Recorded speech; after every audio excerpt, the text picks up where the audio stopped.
প্ৰিয় দৰ্শক মোৰ অন্য এটি ভিডিঅ'লৈ আপোনালোকক স্বাগতম জনাইছোঁ। এয়া আমি আজি আছোঁ ৰাম মন্দিৰৰ শোভাযাত্ৰা পথত।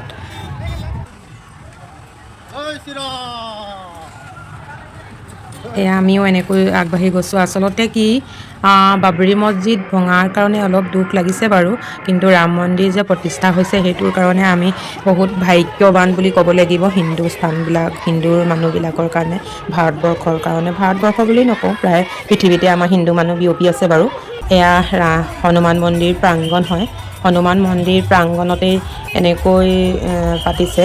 এয়া চাওকচোন কিমান আহিছে ৰাইজসকল, ইমান ভাল লাগিছে। ৰং বিৰঙৰে শাৰী কালাৰবিলাক দেখিছেনে? আচলতে এনেকুৱাবিলাক কৰিবৰ কাৰণে প্ৰায় হালধীয়া কাপোৰ ব্যৱহাৰ কৰা হয়, হালধীয়া আৰু ৰঙা। এয়া দেখিছেনে বাৰু? এইবিলাক ট্ৰেফিকৰ সন্মুখৰ ভাগটো ইমান জাম হৈ গৈছে। এইফালে হনুমান মন্দিৰ ভাগি, এইফালে চব এইফালে মানুহৰ ভিৰ গোটেইখন। তাৰ পৰা এয়া হনুমান আৰু লগতে ময়ো ৰৈ দিছোঁ অকণমান। এগৰাকী আহি ইমান ধুনীয়াকৈ সেৱা কৰিছে চাওকচোন বাৰু। তাৰ পৰা আমি এয়া ৰাম দৰ্শন কৰিছোঁ। প্ৰথম দৰ্শন হোৱাসকলে জয় শ্ৰী ৰাম ক'ব দেই। এয়া দেখিছেনে বাৰু? ইমান ধুনীয়া লাগিছে ৰামৰ মন্দিৰ ভাগি। হনুমান মন্দিৰ প্ৰাংগণতে ৰামৰ মানে কি মূৰ্তি ভাগি থৈছে, হনুমানৰ ভক্ত ৰাম, সেই গতিকে এয়া চাওকচোন বাৰু। মানুহৰ ভিৰ, ইমান ভিৰ মানে কিমানো ভাল লাগিছে মানে ক'ব পৰা নাই আৰু দেই, ইমান ভিৰ। আৰু এইফালে এনেকৈ চাওক, এয়া ময়ো এনেকৈ অলপ ফটো তুলি ল'লোঁ আপোনালোকক দেখুৱাবৰ কাৰণে। এইফালে দেখিছেনে? আচলতে কি বাবৰি মছজিদটো ভঙাৰ কাৰণে অলপ মানে বেয়া লাগিছে আৰু, তেওঁলোকৰোতো এজন ভগৱান ন, আৰু ৰাম মন্দিৰ যে প্ৰতিষ্ঠা হ'ল সেইটো কাৰণে আৰু বেছি ভাল লাগিছে। এয়া চাওকচোন বাৰু, এয়া ময়ো সেৱা কৰি ল'লোঁ। এইফালে এগৰাকী দেখিছেনে ইমান ধুনীয়া হাঁহি।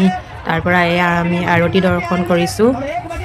এয়া সকলোকে দিছে আৰতি ল'বৰ কাৰণে, সকলোৱে আৰতিবিলাক লৈ আছে। এয়া চাওক ভগৱানৰ ৰামৰ প্ৰথম আৰতি হয় এয়া। এইবিলাক এয়া বাইদেউ এগৰাকী লগ পালোঁ, তাতে আমি ফটো তুলিলোঁ। এয়া লাইভ টেলিগ্ৰাফ কৰিছে, এয়া দেখিছেনে? প্ৰধানমন্ত্ৰী মোদীজীয়ে এয়া লাইভ আমি চাই আছোঁ। তেওঁৰ মানে ৰামৰ মন্দিৰত তেওঁ পূজা পাতল কৰি আছে। এয়া দেখিছে অযোধ্যা, আমি দেখি আছোঁ। টাইমটো হৈছে 12:44 পূজা ভাগি আৰম্ভ কৰিছিলে, তাৰ পৰা শেষ হৈছে 1:15। আমি সকলোৱে তাতে বহি পূজা ভাগি আমি চালোঁ। ভাল লাগিলে হনুমান মন্দিৰৰ পূজা ভাগি চাই। 1528 খ্ৰীষ্টাব্দত বাবৰি মছজিদ আৰম্ভ হৈছিলে, তাৰ পৰা এতিয়া আমাৰ 2024ত আমাৰ ৰাম মন্দিৰ হ'ল, সেইটো কাৰণে বেছি ভাল লাগিছে। বন্ধুসকল আহকচোন ভিডিঅ'টো অলপ উপভোগ কৰোঁ।